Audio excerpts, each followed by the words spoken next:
Hi, I'm Paula Cook, the pastor at Millersburg United Methodist Church, and I'm so glad that you're joining me today for Midweek Boost.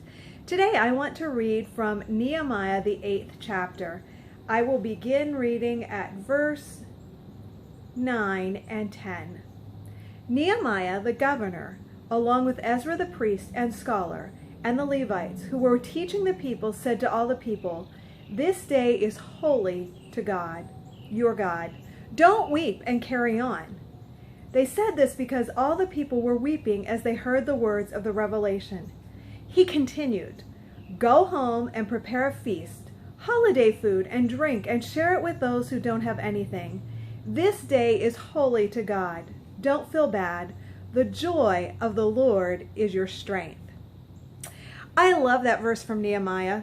What's happening here is that they had finished building the walls of the town, and Ezra the priest was with them, and Ezra was reading from the book of the law.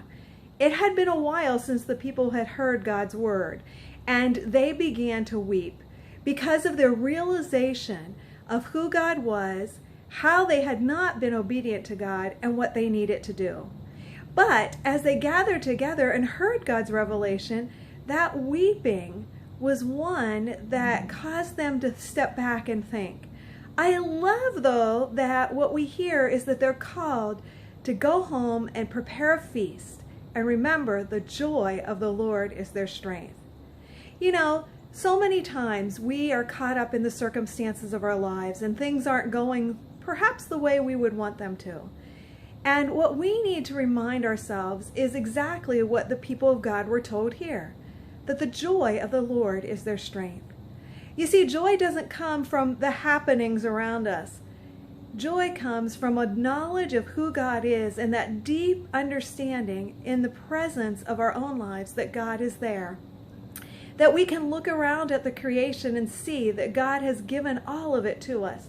The beauty of this fall, the skies at night, all of those are things that we can step back and have joy in, because they remind us of how deeply God cares for us.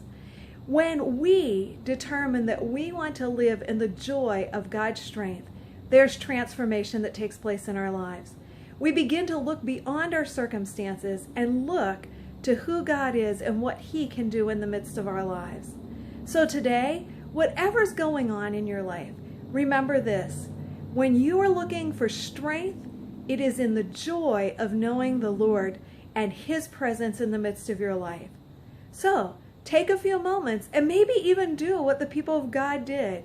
Step back, celebrate, and know that you can find your strength in knowing the joy of God. Have a great day and join me next week for Midweek Boost.